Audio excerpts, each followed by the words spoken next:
Ιστορίες ζωής με τον Χριστό. Σας καλωσορίζουμε στο πρόγραμμά μας. Είναι αληθινές ιστορίες ανθρώπων που ο Χριστός τους έχει αγγίξει.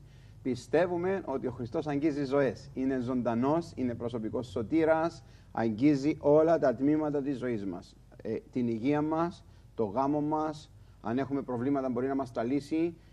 Μου αρέσει συνέχεια να λέω ότι η μόνη λύση για τον άνθρωπο είναι ο Χριστός. Εάν τον καλέσεις μέσα στη ζωή σου, θα έρθει, θα σε επισκεφθεί, θα μπει στο σπίτι σου, θα μπει στην καρδιά σου. Αν μαλακώσεις την καρδιά σου, ο Χριστός θα μπει μέσα και θα σε ευλογήσει, θα σου δώσει καλή ζωή.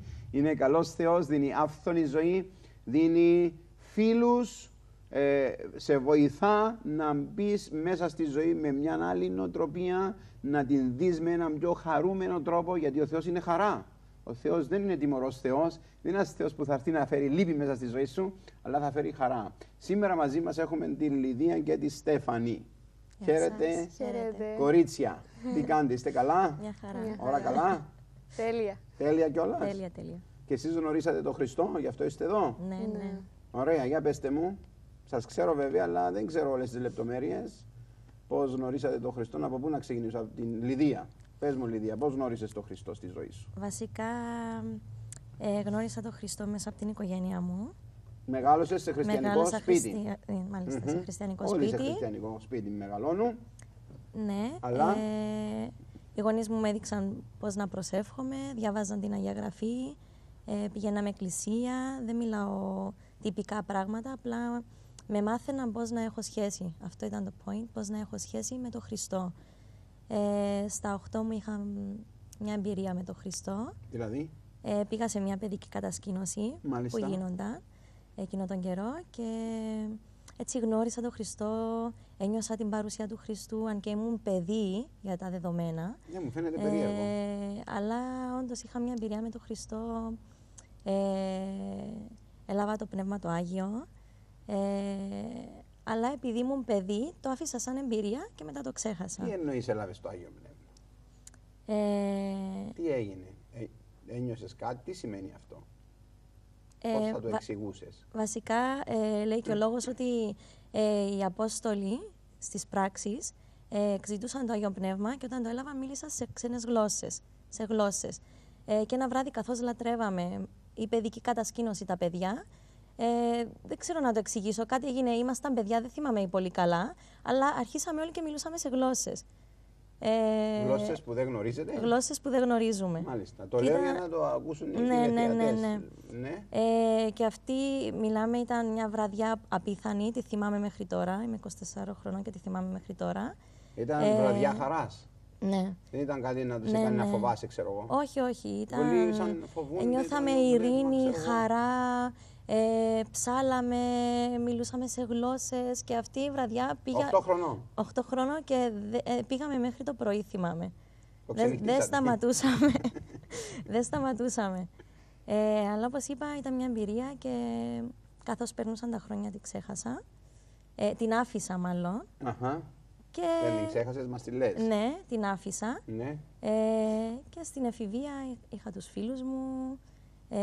Σε τραβούσε ο κόσμος? Ναι. Μάλιστα. Με τραβούσε ο κόσμος, αλλά ήξερα ότι κάπου πάω λάθος. Πάντα ένιωθα ότι και το ήξερα ότι κάπου πάω λάθος, αλλά είχα τα δικά μου. Με τραβούσε ο κόσμος, οι φίλοι, οι παρέες.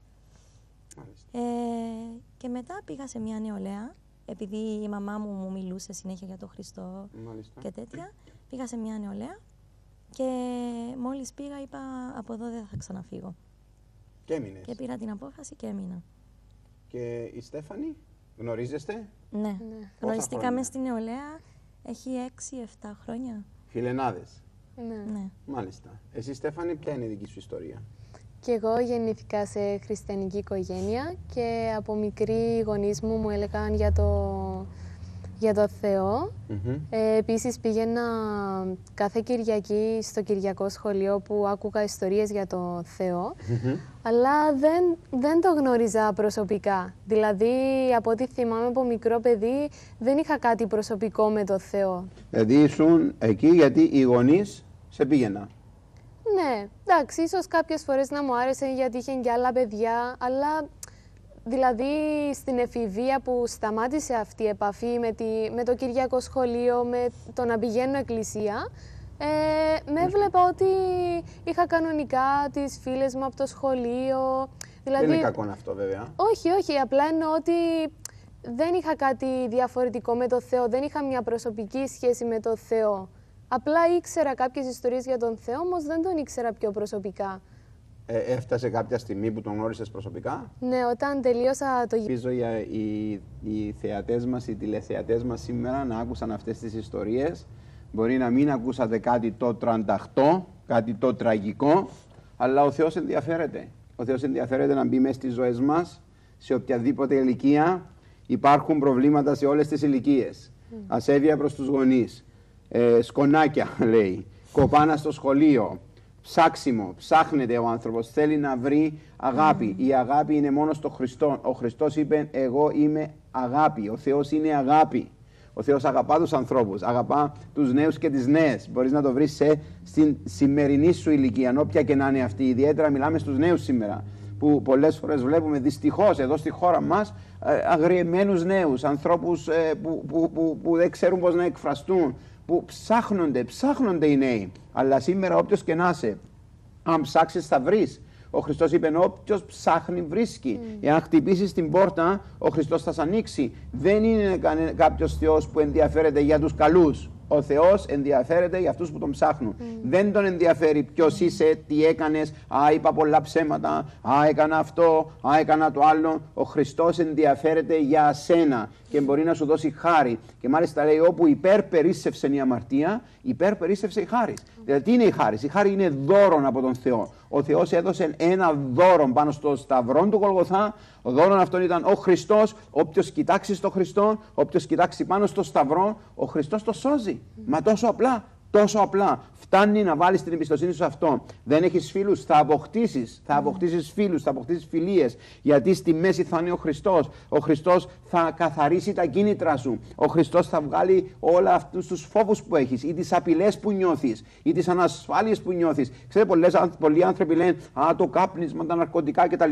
Και όμως πολλοί άνθρωποι βασανίζονται εξίσου όπως αυτούς που είναι στα ναρκωτικά. Εμείς βλέπουμε το εξωτερικό. Βασανίζονται με την ανασφάλεια, βασανίζονται με τον φόβο. Βασανίζονται με πολλά άλλα πράγματα, ενοχές μέσα στη ζωή τους. Ξέρετε κάτι? Ο Χριστός καθαρίζει τον άνθρωπο από κάθε ενοχή. Δεν θα έχεις ενοχή. Θα έχεις χάρη, θα έχεις αγάπη.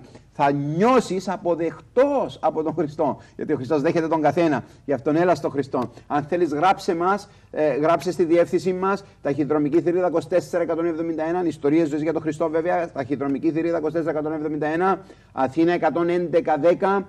Γράψε στη διεύθυνση αυτή. Μπορούμε να σου στείλουμε μια Καινή Διαθήκη δωρεάν. Κάποια έντυπα που έχουμε.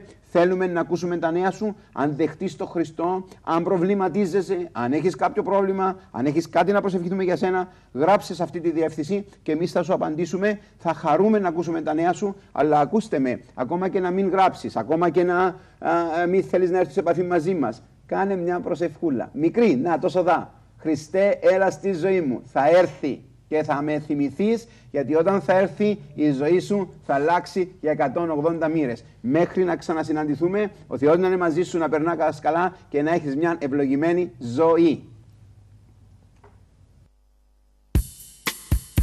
Εάν θέλετε να σας στείλουμε μια Καινή Διαθήκη δωρεάν, παρακαλώ γράψτε. Για την εκπομπή Ιστορίες Ζωής με τον Χριστό, Χριστιανικό Κέντρο Αθηνών, ταχυδρομική θηρίδα 24171, Αθήνα 11110.